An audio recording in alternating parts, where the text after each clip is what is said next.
Hallelujah praise Lord. आप सभी का मेरे चैनल में फिर एक बार स्वागत है। इस चैनल का नाम है एम्बेसडर्स फॉर क्राइस्ट, जिसका मतलब है मसीह के लिए दूत।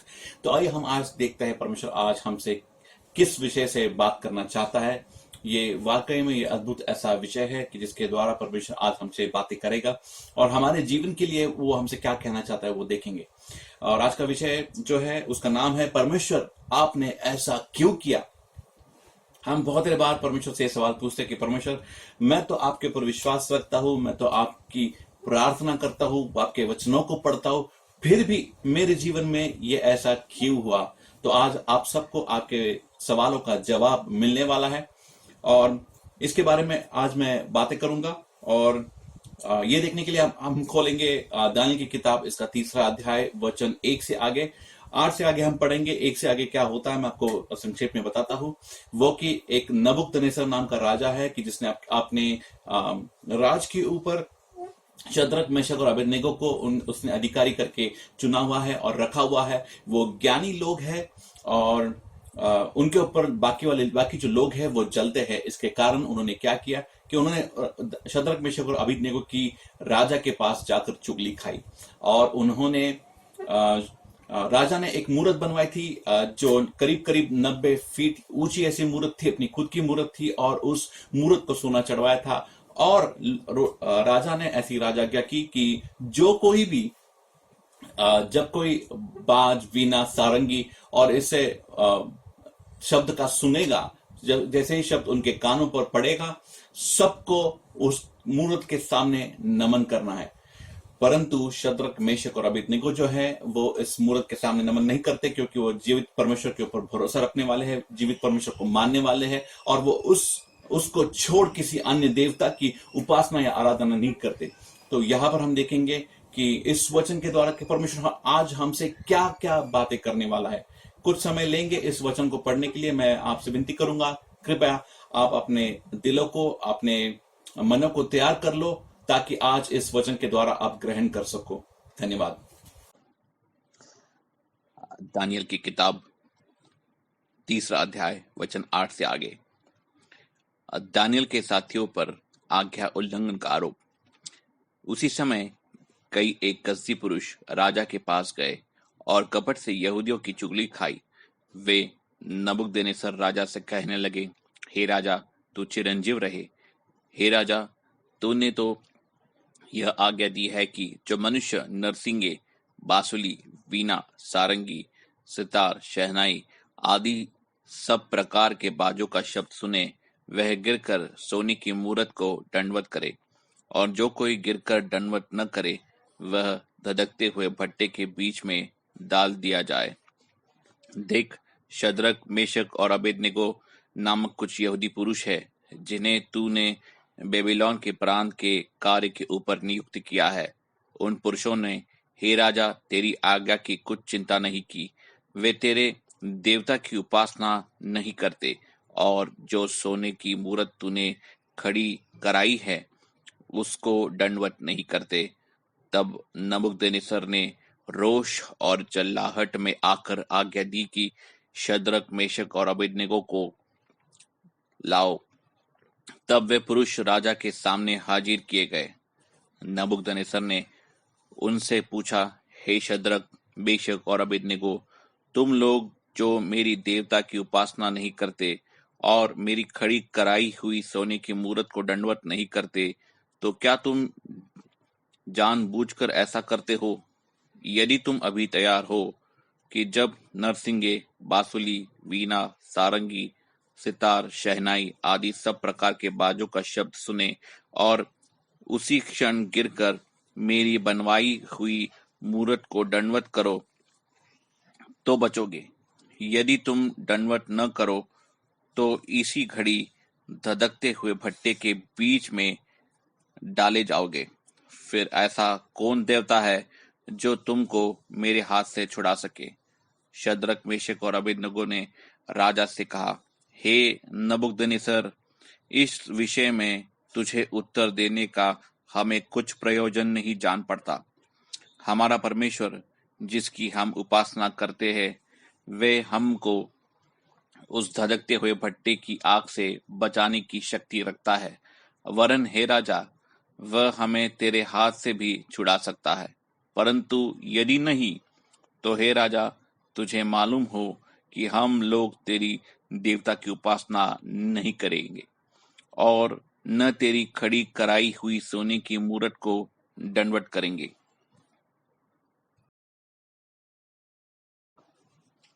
दानियल की किताब 3 अध्याय वचन 19 से आगे। दानियल के साथियों का भट्टे में डाला जाना। तब नबूकदनेस्सर झुंझला उठा और उसके चेहरे का रंग शद्रक, मेशक और अबेदनगो के प्रति बदल गया। उसने आज्ञा दी कि भट्टे को 7 गुना अधिक धधका दो। फिर अपनी सेना में के कई एक बलवान पुरुषों को उसने आज्ञा दी कि शद्रक, मेशक और अबेदनगो को बांधकर उन्हें धधकते हुए भट्टे में डाल दो। तब वे पुरुष अपने मोजों, अंगरखों, बांगों और अन्य वस्त्रों सहित बांधकर उस धधकते हुए भट्टे में डाल दिए गए। वह भट्टा तो राजा की दृढ़ आज्ञा होने के कारण अत्यंत धधकाया गया था। इस कारण जिन पुरुषों ने शद्रक, मेशक और अबेदनगो को उठाया, वे ही आग की आंच से जल मरे और उसी धधकते हुए भट्टे के बीच में तीनों पुरुष शद्रक, मेशक और अबेदनगो बंधे हुए फेंक दिए गए। तब नबूकदनेस्सर राजा अचंभित हुआ और घबराकर उठ खड़ा हुआ और अपने मंत्रियों से पूछने लगा, क्या हमने उस आग के बीच तीन तीन ही पुरुष बंधे हुए नहीं डलवाए? उन्होंने राजा को उत्तर दिया, हाँ राजा, सच बात है। फिर उसने कहा, अब मैं देखता हूं कि 4 पुरुष आग के बीच में खुले हुए टहल रहे हैं और उनको कुछ भी हानि नहीं पहुंची, और चौथे पुरुष का स्वरूप ईश्वर के पुत्र के सदृश है।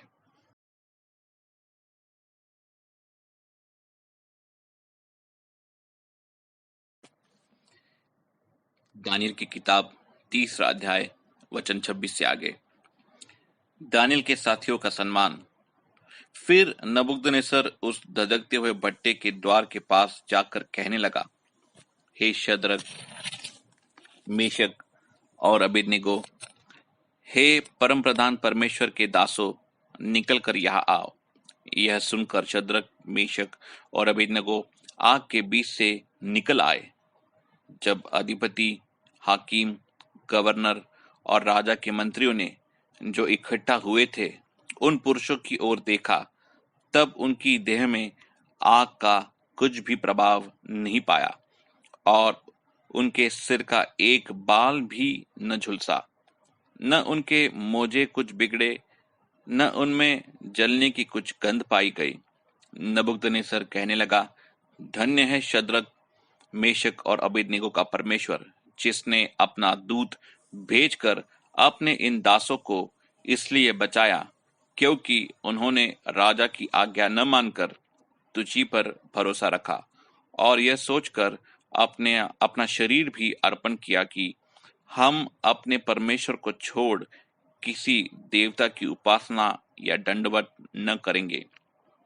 इसलिए अब मैं यह आज्ञा देता हूं कि देश देश और जाति जाति के लोगों और भिन्न भिन्न भाषा बोलने वालों में से जो कोई शद्रक, मेशक और अबेदनगो के परमेश्वर की कुछ निंदा करेगा, वह टुकड़े टुकड़े किया जाएगा और उसका घर घूरा बनाया जाएगा, क्योंकि ऐसा कोई और देवता नहीं जो इस रीति से बचा सके।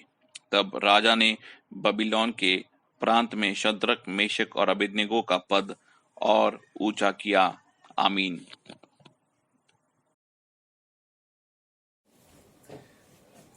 Hallelujah, praise the Lord.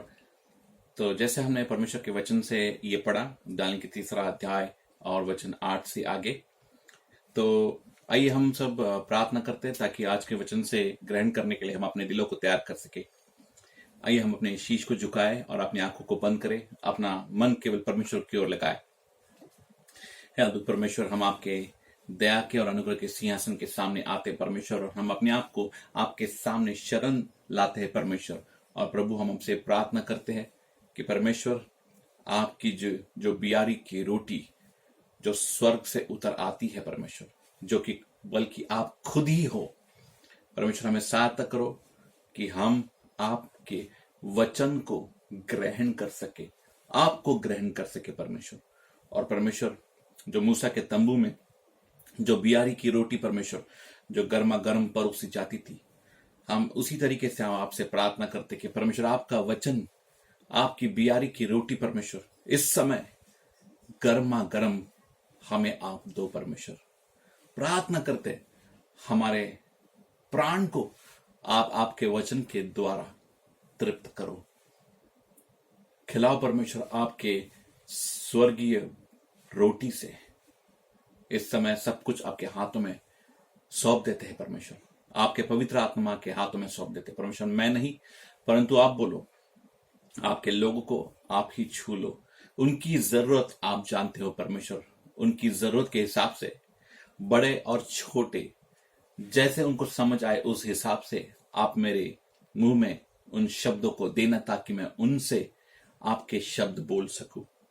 और मेरा नहीं परमेश्वर, केवल यीशु आप ही की महिमा हो। ये सारी प्रार्थना हम यीशु के नाम में पिता मांगते हैं, आप इसको स्वीकार करो। प्रार्थना करते हैं, आमीन। Hallelujah, praise the Lord. और परमेश्वर के संतो, आज मैं बहुत ज्यादा खुश हूं इस वचन के कारण, क्योंकि इस वचन से परमेश्वर ने मुझसे बात की है।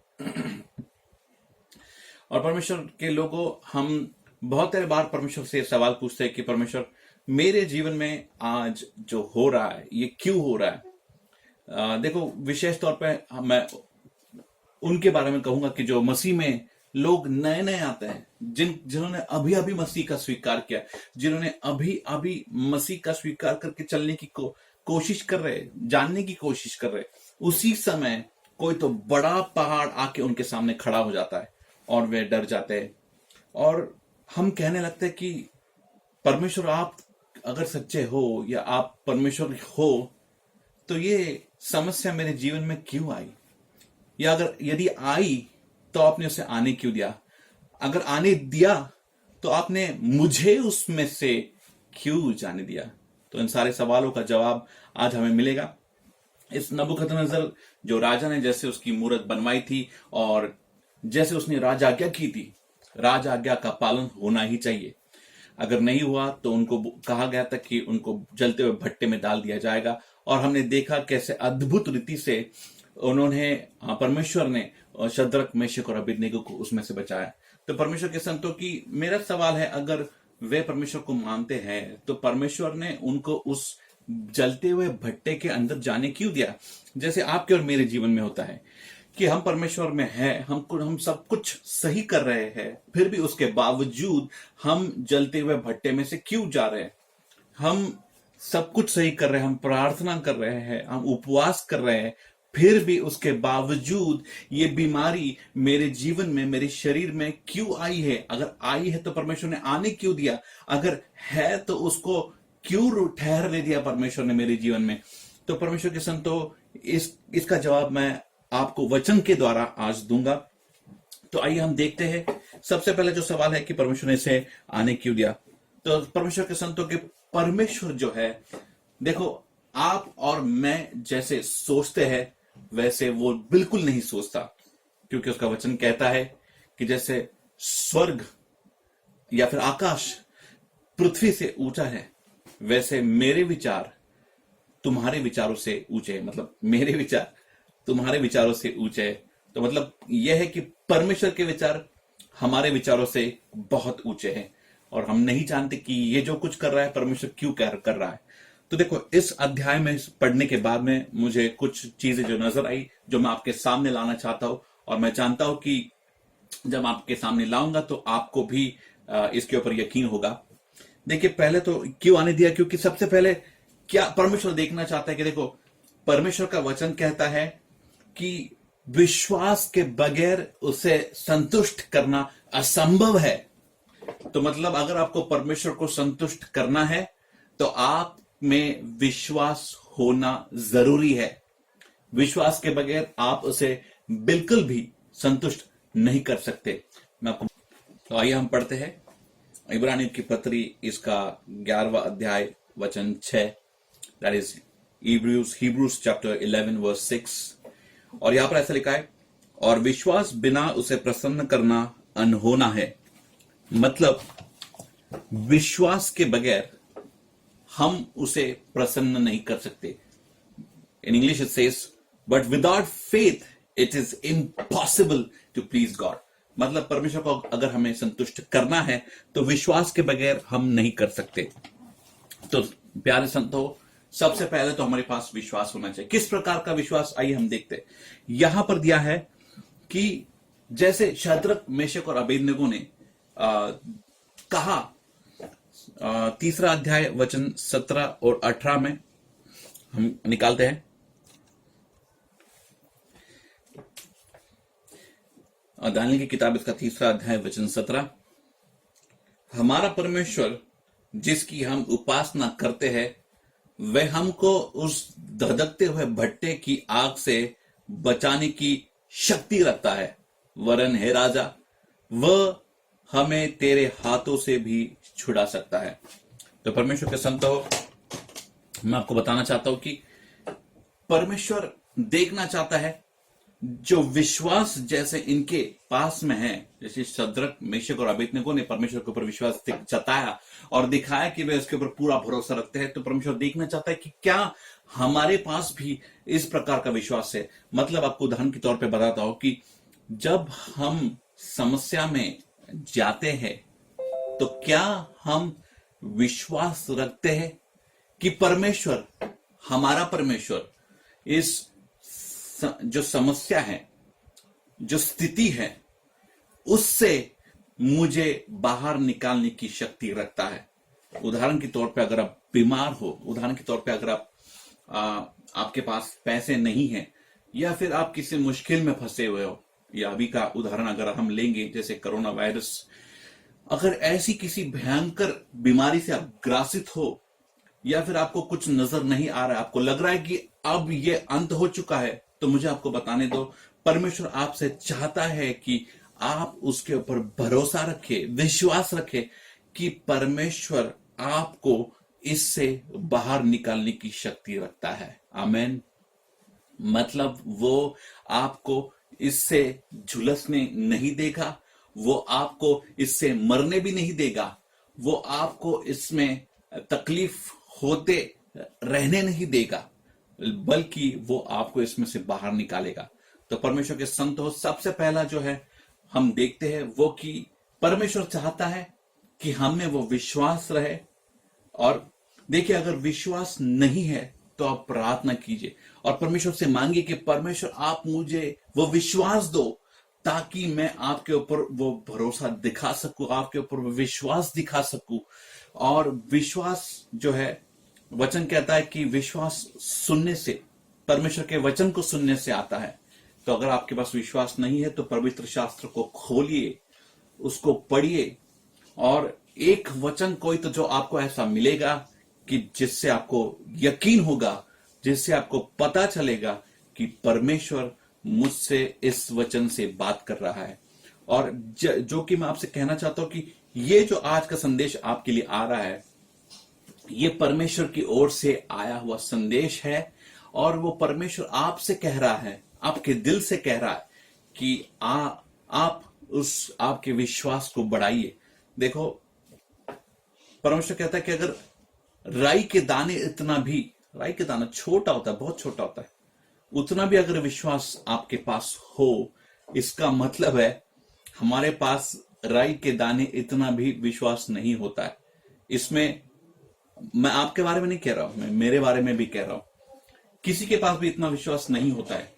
लेकिन अगर विश्वास है, राई के दाने इतना भी, तो अगर हम पर्वत से भी कहे जो बहुत बड़ा होता है कि तू यहां से उठ के समंदर में जाके गिर जा, तो वो हो जाएगा। तो इसका मतलब है कि विश्वास है कि जो बहुत जरूरी है हमारे लिए मसीह में जीवित रहने के लिए। चलो हम थोड़ा सा आगे बढ़ते हैं। और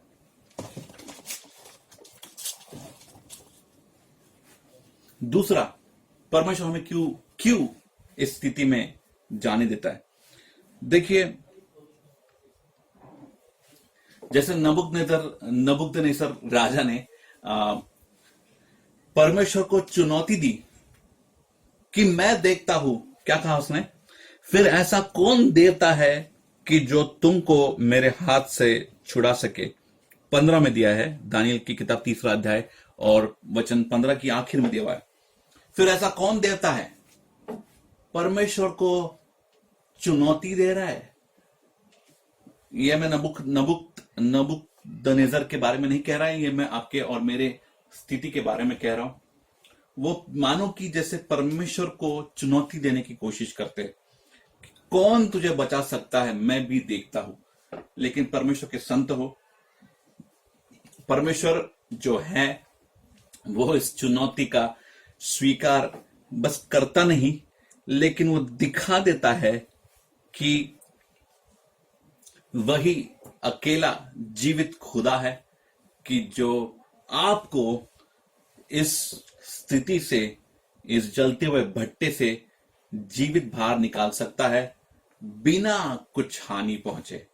जैसे हमने देखा और मतलब हमने वचन में सुना कि शद्रक, मेशक और अबेदनगो को जब वो जलते हुए भट्टे में से बाहर निकाला गया तो उसके पास जो मंत्री और जो सारे गवर्नर, जो सारे लोग अधिकारी खड़े थे, उन्होंने देखा कि उनके वस्त्र में उस अग्नि की या फिर आग की बिल्कुल गंध भी नहीं थी।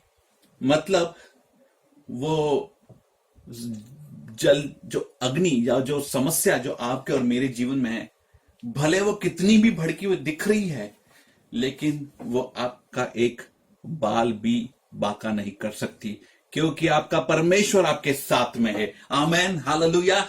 मैं आपको बताना चाहता हूं, अगर आपको पता नहीं तो आपका परमेश्वर आपके साथ में खड़ा है उस चुनौती का सामना करने के लिए और दिखाने के लिए कि वो इकलौता जीवित परमेश्वर है। आमेन, हालेलुया। मैं तो चाहता हूं कि आप सब लोग ताली बजाएं परमेश्वर के लिए। तो आइए आगे देखते हैं कि दानियल की किताब इसका 3 अध्याय और 15 वचन में देखिए, जो सिचुएशन या फिर जो स्थिति जो है हमें एक मौका देती है कि अगर तुम ऐसा ऐसा करो तो मैं तुम्हें जाने दूंगा। जैसे नबुकदनेस्सर राजा ने कहा कि देखो, मैं तुमको एक मौका देता हूं। राजा है वो, ठीक है, और राजा उसके जो अधिकारी है उन्होंने अवज्ञा की है, तो राजा उनको एक मौका देना चाहता है कि शायद वो एक मौका देने के बाद में बदल जाए। लेकिन मुझे तुम्हें आप लोगों को बताने दो, उनको वो मौका दिया गया, फिर भी उसके बावजूद वो उसके सामने झुके नहीं, उसके मूर्ति के सामने झुके नहीं, परंतु केवल परमेश्वर के सामने झुके। उन्होंने कहा कि हे राजा, तुझे इस विषय में हमें उत्तर देने का कोई प्रयोजन नहीं बनता, और तू ये जान ले कि हमारा परमेश्वर हमें इस स्थिति से निकालने की शक्ति रखता है और तेरे हाथों से छुड़ा भी सकता है, और भले नहीं तो तू ये जान ले फिर भी हम तेरे मूर्ति के सामने नमन नहीं करेंगे। देखो परमेश्वर के संतों, जैसे शद्रक, मेशक और अबेदनगो ने विश्वास रखा, और जैसे उन्होंने ये विश्वास रखा कि परमेश्वर उनको छुड़ा सकता है, और अगर नहीं भी छुड़ा सकता तो कोई फर्क नहीं पड़ता, हम अपने आप को दे देते हैं परमेश्वर के वचन को पालने के लिए। देखो परमेश्वर के संत हो, जब उन्होंने परमेश्वर के वचन का पालन करने की शुरुआत की तो वो परमेश्वर उनके बाजू से खड़ा रहा। समझ रहे हो? मतलब जब आप वचन का पालन करते हो, परमेश्वर आपकी ओर से खड़ा हो जाता है। और जैसे नबुकदनेस्सर राजा ने एक मौका दिया, मैं आपको एक मौका देता हूं। अरे परमेश्वर कहता है वो छोड़, मैं तुझे मौका देता हूं मुझे जानने का। आमीन, मतलब मुझे नहीं, परमेश्वर को जानने का। परमेश्वर कहता है कि मैं तुझे एक मौका देता हूं मुझे जानने का, और तुझे दिखाता हूं कि ये सारे ब्रह्मांड का निर्माण करने वाला, इस आग को बनाने वाला, इस समस्या को भी बनाने वाला, तुझे बनाने वाला परमेश्वर केवल मैं हूं कि जो ये सब कुछ कर सकता हूं।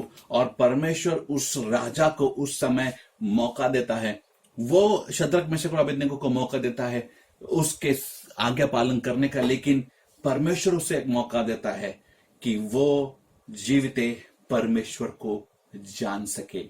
और हमने देखा कि वो परमेश्वर को किस तरीके से जानता है। हम थोड़ा और आगे जाते हैं, फिर आगे और आपको मैं समझाता हूं। और चौथा मुद्दा है कि परमेश्वर ये समस्या को या फिर अग्नि में हमें क्यों जान देता है। चौथा बहुत बढ़िया है। देखो, जब आप आज्ञा पालन करते हो ना, तो परमेश्वर की ओर से आपके लिए एक प्रमोशन आता है, एक बढ़ती आती है। तो परमेश्वर आपको उसी स्थान पे नहीं रखता कि जहां पर आप अभी हो। परमेश्वर आपको बढ़ती देता है। देखो, राजा ने उनका और अधिकार बढ़ाया, 30 में दिया है, 29 और 30, हाँ 30 में दिया है कि उसने नबूकदनेस्सर राजा ने उनको और अधिकार दिया। मतलब वो अधिकारी तो थे, उसमें से और अधिकार उनको दिया, मतलब उनका प्रमोशन किया। देखो संतो, जब आप परमेश्वर के आज्ञा का पालन करते हो और जब आपके जीवन में कोई समस्या अगर आती है, तो मैं आपको बताना चाहता हूं कि वो समस्या आपके बुराई के लिए नहीं है, बल्कि आपके भलाई के लिए है, ताकि आपको परमेश्वर ऊंचा कर सके। आमेन, हालेलुया। परमेश्वर चाहता है कि आपको आपके जीवन में प्रमोशन मिले। लेकिन आप कहोगे कि प्रभु, मैंने तो इसकी अपेक्षा नहीं की थी, आपने नहीं की थी, लेकिन परमेश्वर की ओर से आपको प्रमोशन आ रहा है। परमेश्वर की ओर से आपकी बढ़ती आ रही है। परमेश्वर की ओर से आपकी तनख्वाह बढ़ रही है। परमेश्वर की ओर से आपको और अधिकार आध्यात्मिक में दिया जा रहा है। आपके प्रार्थना का उत्तर दिया जा रहा है। आप जिस किसी के लिए प्रार्थना करोगे, उसका उत्तर तुम जब करोगे तब वो दिया जाएगा। वो अधिकार परमेश्वर तुम्हें दे रहा है। तुम्हें परमेश्वर अधिकार दे रहा है कि जो पहले जो दुष्ट आत्माएं जो आपकी बात सुनती थी, अब उससे भी जो बड़ी दुष्ट आत्माएं हैं, वो भी आपकी बात को सुनेंगी, मानेंगी, क्योंकि आपका अधिकार परमेश्वर में, स्वर्ग के राज्य में और इस धरती पर बढ़ा दिया है। आपको प्रमोशन दे दिया है। वो तो अधिकारी पहले से थे। आप और मैं भी यीशु मसीह में, प्रभु में अधिकारी है। हमें इन सारे अंधकार की शक्तियों के ऊपर, स्थिति के ऊपर अधिकार परमेश्वर ने पहले से दे के रखा है। परंतु जब हम आज्ञा पालन करते हैं, तो परमेश्वर की ओर से बढ़ती आती है और हमें और अधिकार दिया जाता है, जबकि हम राजा के बेटे हैं और राजा के बेटे के जैसे हम चलेंगे। Hallelujah, praise the Lord. अब हम देखेंगे कि ये समस्या क्यों आई। सबसे प्रथम तो मैं आपको बताना चाहता हूं कि जब भी कभी हम परमेश्वर की आज्ञा का पालन करते हैं, जो भी 10 आज्ञा है, जो भी आज्ञा इस सारी पवित्र शास्त्र में दी है, जो भी हमको पता है कि जिस समय जो कुछ सही है और गलत क्या है, वो जब हम करने की कोशिश करते हैं, तो उस समय चारों जगहों से मानो जैसे कि नर्क खुली छूट गई है हमारे ऊपर। और बस हमारे ऊपर ही हम देखते हैं कि लोग चुगली खाते हैं, हमारे बॉस से चुगली खाते हैं, हमारे पड़ोसियों से या फिर बाजू वालों से, अधिकारियों से चुगली खाते हैं, ताकि किसी ना किसी तरीके से वो हमें गिरा हुआ देखना चाहते। लेकिन परमेश्वर के संत हो, अगर आप परमेश्वर की आज्ञा का पालन करते हो और वो अगर समस्या आती है, तो वो आपको गिराने के लिए नहीं, परंतु आपको उठाने के लिए आती है। आमेन। तो आप अपने विश्वास को और बढ़ाइए और परमेश्वर के वचन का आज्ञा पालन करना न रोकिए। देखिए, जो स्थिति दुश्मन आपके लिए और मेरे लिए बनाता है, दुश्मन सोचता है कि मैं इस परिस्थिति से इसको नेस्तो नाबूद कर दूंगा, इसको मार दूंगा, इसको जला दूंगा। जैसे नबूकदनेस्सर राजा ने वो भट्टा बनाया था और उसने सोचा कि मैं इनको जला के भस्म कर दूंगा। परमेश्वर के संत हो, वो बस सोचते हैं कि वो ऐसा करेंगे, लेकिन वो कर नहीं पाते, क्योंकि जो स्थिति उन्होंने आपके विरुद्ध बनाई है वो स्थिति आपके लिए बनाई गई है ताकि आप परमेश्वर में बढ़ सके। तो परमेश्वर के लोगों, आप इस बात को ध्यान से सुनिए। देखिए, दुश्मन जो है वो परिस्थिति को बनाता है और वो सोचता है कि इस परिस्थिति को बनाने से मैं इसको मार सकता हूं, मार डालूंगा।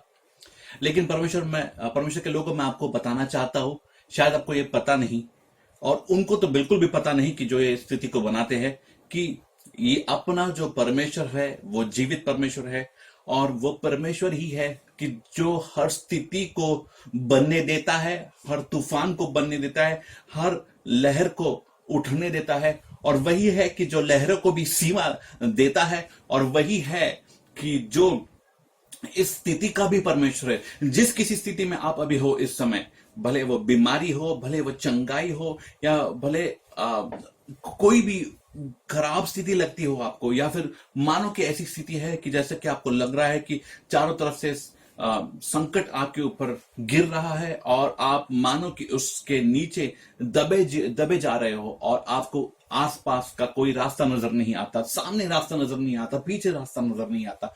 आपको पता नहीं कि इस स्थिति में क्या करना है, आपको यह भी नहीं मालूम कि किसके पास जाना है, आपको यह भी नहीं मालूम कि क्या प्रार्थना करनी है। लेकिन प्यारे संतों, मुझे आपको बताने दो कि ये जो स्थिति आपके ऊपर आई हुई है, जब आप प्रार्थना करते हो उसके बाद अगर ये स्थिति आई हुई है, तो मैं आपको बताना चाहता हूं कि ये स्थिति का भी परमेश्वर, पर अपना परमेश्वर इस स्थिति का भी परमेश्वर है। आपको ये लगने ना दो कि मैं इस स्थिति में अकेला हूं या अकेली हूं, कि मेरे साथ कोई नहीं है साथ देने के लिए, और मैं इस स्थिति में जैसे मानो कि डूबे जा रहा हूं, इस स्थिति में मानो कि लहरें मेरे ऊपर से गुजरने लगी है। ऐसा कुछ नहीं है संतो, ये केवल कुछ थोड़े समय के लिए है। परमेश्वर है वो इस स्थिति का भी परमेश्वर है। और मुझे आपको बताने दो, जो भी स्थिति आपके ऊपर अभी इस समय है, भले वो पैसे की स्थिति हो, या मानो आप इस समय आपके पास उतने भी पैसे नहीं कि अब अपने लिए कुछ खरीद सको, आपके पास मानो जो संकट आया हो उससे बाहर निकालने का कोई रास्ता नजर नहीं आ रहा हो, लेकिन मुझे आपको बताने दो, अपना परमेश्वर जो है वो जीवित परमेश्वर है, वो इस स्थिति का भी परमेश्वर है, और वो इस स्थिति को पूरी तरीके से नियंत्रण कर रखा है, और वो इस परिस्थिति का पूरा नियंत्रण उसके हाथ में है, और वो आपको इस स्थिति में, इस समस्या में डूबने कभी नहीं देगा। आइए हम वचन को पढ़ते हैं। व्यवस्था विवरण इसका 31 अध्याय 31 और आयत 6 या फिर 6 वचन। तू हियाव बांध और दृढ़ हो, उनसे न डर और न भयभीत हो, क्योंकि तेरे संग चलने वाला तेरा परमेश्वर यहोवा है, वह तुझको धोखा न देगा और न छोड़ेगा। मैं फिर से एक बार पढ़ता हूं। तू हियाव बांध और दृढ़ हो, उनसे न डर और न भयभीत हो, क्योंकि तेरे संग, बोलो तेरे संग, किसके संग? तेरे संग, मतलब आपके और मेरे, जो समस्या से घिरे हुए, संकट में घिरे हुए आपके और मेरे संग चलने वाला तेरा परमेश्वर यहोवा है। आपको शायद लग रहा होगा कि मैं इसमें से अकेला गुजर रही हूं। ऐसा नहीं है, आपका परमेश्वर आपके साथ चल रहा है। थोड़ी नजर घुमाइए, दाएं बाएं घुमाइए, दिख रहा है आपको? दिख रहा है आपके बगल में खड़ा है परमेश्वर, आपके इस तरफ खड़ा है, आपके इस तरफ खड़ा है, और वो उसने आपको अकेला नहीं छोड़ा है। वो कहता है कि तेरे संग चलने वाला हूं। संग, वह तुझको धोखा न देगा। हालेलुया। इसका मतलब है कि परमेश्वर पे हम पूरा भरोसा कर सकते हैं। जब मैं इस स्थिति से जा रहा हूं तो मैं परमेश्वर के ऊपर पूरा भरोसा रख सकता हूं कि परमेश्वर ही, यहोवा ही, यीशु मसीह ही मुझे इस स्थिति से बाहर निकाल सकता है। शायद आपको लगता होगा कि मेरी स्थिति तो हद से बाहर निकल गई है। हो, ऐसा कुछ नहीं है। आपके हाथ से बाहर निकल के गई है, परमेश्वर के नहीं गई है। परमेश्वर ने उसको थामे रखा है, उसने पकड़े रखा है और वो आपके साथ चल रहा है। आपको नजर नहीं आ रहा है केवल, लेकिन उसका वचन कहता है, क्योंकि तेरे संग चलने वाला तेरा परमेश्वर यहोवा है, वह तुझे धोखा ना देगा और न छोड़ेगा। देखो, उन लोगों से मैं बात करना चाहता हूं कि शायद आपने गलती की और गलती के कारण आपकी समस्या आपके जीवन के ऊपर पड़ गई है। पहले वाला हमने देखा कि समस्या आज्ञा पालन के कारण आई। आज्ञा पालन के कारण अगर समस्या आती है, आप आज्ञा पालन करते हो तो आपको प्रमोशन जरूर मिलेगा। लेकिन अगर आप गलती के कारण करते हो तो परमेश्वर के संत हो, हमारा जो मन है वो पहले से टूटा हुआ रहता है। तो मुझे आपको बताने दो, फिर भी परमेश्वर का वचन कहता है कि मैं तेरे संग चलने वाला हूं, ना तुझे कभी छोड़ूंगा, ना कभी तेरा त्याग करूंगा। परमेश्वर हम हमेशा आपके और मेरे साथ चलता है। भले हम गलती करें, सही करें, गलत करें, वो फिर भी हमारा साथ नहीं छोड़ता। आमीन।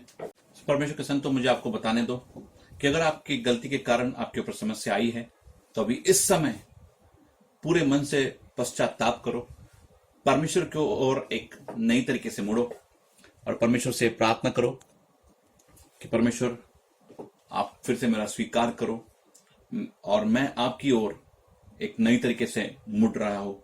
और परमेश्वर के संतों, मैं आपको बताना चाहता हूं कि जो अग्नि, जो धधकता भट्टा जो नबूकदनेस्सर राजा ने उनके लिए, शद्रक, मेशक और अबेदनगो के लिए बनाया था, वो खुद ही धधकता भट्टे की आग में नबूकदनेस्सर राजा को 4 लोग दिखाई पड़े।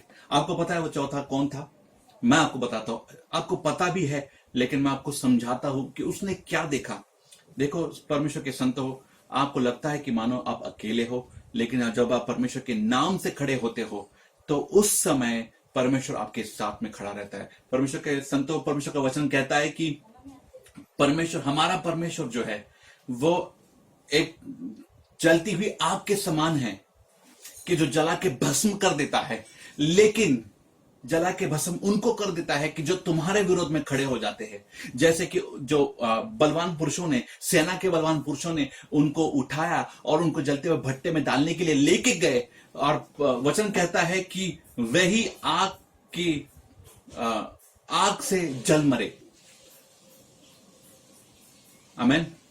इसका मतलब है कि परमेश्वर जो है, वो जो लोग तुमको हानि पहुंचाना चाहते हैं, जो लोग तुमको बांधना चाहते हैं, जो लोग तुम्हें गिरा हुआ देखना चाहते हैं, मुझे आपको बताने दो, परमेश्वर उन सबों के लिए एक जलती हुई अग्नि के समान है कि जो उनके और आपके बीच में खड़ा रहता है आपको बचाने के लिए। जो अग्नि उनको लगता है कि ये अग्नि से वो जल मरेंगे, उसी अग्नि में परमेश्वर खुद प्रकट हो जाता है। और जो अग्नि जलती हुई अग्नि है, जो भस्म करने वाली अग्नि है, वो उनके लिए भस्म करने वाली अग्नि बन जाती है। लेकिन आपके लिए रात में अग्नि का खंबा बन के आपकी सुरक्षा करता है वो परमेश्वर। हालेलुया।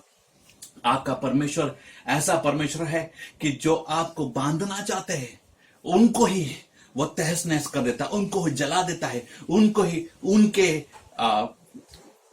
शिकंजे में पकड़ लेता है और उनको ही उनके समस्या में उनको पकड़ लेता है और उनको ही जला के भस्म कर देता है। वो आपकी चपेट में आए या उनको आग लगी और वो खुद ही मर गए, क्योंकि भट्टा बहुत ज्यादा तपा हुआ था। भट्टे को बहुत ज्यादा तापमान था, उसको बहुत ज्यादा गर्म किया गया था। और आगे चल के हम देखते हैं परमेश्वर के संतों की, परमेश्वर आपसे प्रेम रखता है, इसके कारण भले आप कहीं भी जाओ वो आपके साथ आएगा। और परमेश्वर के संतों, ये जो आखिरी वाला है मैं आपको बता के बंद करना चाहता हूं। नबूकदनेस्सर राजा ने चौथे को देखा, 4 लोगों को देखा, और उसने कहा कि हमने 3 डाले थे और ये जो 4 मैं देख रहा हूं ये कैसा है। सबने बोला कि हाँ हमने तीनों को डाला था, और तीनों तो खुले घूम रहे। जब आपका परमेश्वर आपकी स्थिति में प्रकट हो जाता है, आप बंधन मुक्त हो जाते हो। और चौथा जो था उसका स्वरूप परमेश्वर के पुत्र के समान था। इसका मतलब यही है कि नबूकदनेस्सर राजा ने जब उनको वहां पर डाले हुए देखा और जो चौथे व्यक्ति को उसने देखा, तो वो चौथा व्यक्ति और कोई नहीं था, वह प्रभु यीशु मसीह था। क्योंकि वो खुद कहता है कि परमेश्वर के पुत्र के समान उसका स्वरूप उसे दिखाई पड़ा। इसका मतलब यही था कि उसने प्रभु यीशु मसीह को वहां पर उस जलते हुए भट्टे में देखा। और परमेश्वर के संत हो, नबूकदनेस्सर राजा जब यीशु मसीह से मिला, तो कोई भी यीशु मसीह से मिलके वैसा ही नहीं रह सकता, बदले बिना नहीं रह सकता। परमेश्वर के संतो, नबूकदनेस्सर राजा ने जब यीशु मसीह से उसकी मुलाकात हुई, जब उसने उसे देखा, तब वो बदल गया। परमेश्वर के संत हो, अगर आपके खुद यीशु मसीह को ढंग से नहीं जानते हो, तो मैं आपको विनती करूंगा कि आज आप यीशु मसीह से मांगिए, ताकि आपको यीशु मसीह जान पड़े, ताकि आपको यीशु मसीह की एक नई तरीके से पहचान हो। और अगर आप यीशु मसीह को नहीं जानते, तो यीशु मसीह को आपके जीवन में उसका स्वागत कीजिए। आप यीशु मसीह का स्वीकार आपके जीवन में कीजिए, क्योंकि कोई भी जो यीशु मसीह को जानता है या उसकी भेंट करता है, वो बदले बिना वापिस नहीं जाता। तो परमेश्वर के संत हो, नबूकदनेस्सर राजा ने यीशु मसीह को वहां पर देखा और वो बदल गया। वैसे ही मैं चाहता हूं कि अगर आप परमेश्वर के वचन का, आज्ञा का पालन कर रहे हो और समस्या है, तो दृढ़ रहो, डटे रहो, टिके रहो। और अगर गलती से आया है, कि मतलब गलती करने के कारण समस्या आई है, तो परमेश्वर से प्रार्थना करो, पश्चाताप करो, उसकी ओर एक नई तरीके से मुड़ो। और कोई भी स्थिति हो, अगर विश्वास नहीं है तो वचन पढ़ो ताकि आपका विश्वास बढ़े, प्रार्थना करो ताकि आपका विश्वास बढ़े। और उस स्थिति में जब परमेश्वर प्रकट हो जाएगा, आपका छुटकारा 100% है। आप 100% उसमें से बाहर निकल आओगे, बिना बाल बाका हुए, बिना बाल जला हुआ। आपके वस्त्र को भी उस समस्या का गंध न होगा। तो इसी कारण से परमेश्वर हमें इन सारी भट्टे में से जाने की इजाजत देता है, या खुद जाने देता है, ताकि अब हमारा विश्वास बढ़े, ताकि दुश्मन को वो दिखा सके कि कौन परमेश्वर है। नबूकदनेस्सर को उसने एक मौका दिया उसको जानने का, और वो देख सका कि प्रभु यीशु मसीह ही और अपना यहोवा ही इस धरती का खुदा है। और उसको उसके तरीके से उसको जवाब दिया। और मैं आपको बताना चाहता हूं कि अब डरिए नहीं, क्योंकि वचन कहता है कि कोई भी हथियार जो तुम्हारे विरोध में बना है, वो कामयाब नहीं होगा, कभी कामयाब नहीं होगा। तो आइए इस समय हम प्रार्थना करें। आइए हम अपने शीशों को झुकाएं और परमेश्वर की ओर मुड़े। यीशु मसीह का हम स्वीकार करें। अगर हम नहीं जानते हैं तो जानते हैं, तो उसकी ओर एक नई तरीके से मुड़े। आइए हम प्रार्थना करें। तो आइए हम प्रार्थना करें, अपना जीवन का समर्पण यीशु को करें। और अगर हम नहीं जानते हैं तो उसका स्वागत हम हमारे जीवन में करें। और अगर आप नहीं जानते तो मैं चाहता हूं कि आप मेरे पीछे दोहराओ। आइए हम अपने शीश को झुकाएं, अपनी आंखों को बंद करें और यीशु का स्वागत हमारे जीवन में करें। हे प्रभु यीशु, मैं आपका स्वागत मेरे जीवन में करता हूं। मैं आपको जानना चाहता हूं। आप कृपया मेरे जीवन में आइए और मैं आपको मेरा उद्धारक करके स्वीकार करता हूं। और परमेश्वर, मैं आपके पास में देखता हूं ताकि आप आइए और मुझे इस स्थिति से छुड़ाइए। और परमेश्वर, मुझे जो भी जलता हुआ भट्टा है उसमें परमेश्वर आप आके प्रकट हो जाइए, ताकि ये जो समस्या है मेरे जीवन की वो खत्म हो जाए। और परमेश्वर, मैं आपको जानना चाहता हूं, आप मेरे जीवन में आ जाइए। मैं आपका स्वागत करता हूं, आपके पवित्र आत्मा का स्वागत मेरे जीवन में, मेरे दिल में करता हूं, और मैं अपना जीवन आपको समर्पित करता हूं। सारा समय आपके हाथों में सौंपता हूं। आप चलाइए, नियंत्रण कीजिए और मेरी सुरक्षा कीजिए। ये प्रार्थना विनती यीशु के नाम में मांगते हैं पिता, आमेन। हालेलुया। तो आप सबको बहुत बहुत धन्यवाद। यहाँ तक आप रुके और आपने इस वचन को सुना इसलिए। और आपको ये वचन पसंद आया है तो मैं आपसे विनती करता हूँ कि आप सभी से ये वचन शेयर कीजिए, आप कमेंट्स कीजिए नीचे और लाइक जरूर कीजिएगा। और मैं चाहता हूँ कि अगर आपने अब तक सब्सक्राइब नहीं किया है तो जरूर सब्सक्राइब कीजिए।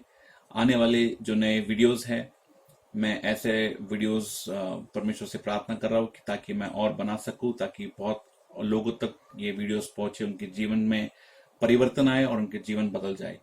तो आप प्रार्थना कीजिए, आप जरूर मुझे भी आप प्रार्थना में रखिए और मेरे लिए भी प्रार्थना कीजिए, और मैं आपके लिए भी प्रार्थना करता रहूंगा। Thank you so much. Praise Lord. परमेश्वर आपको आशीषित करे। बहुत बहुत धन्यवाद।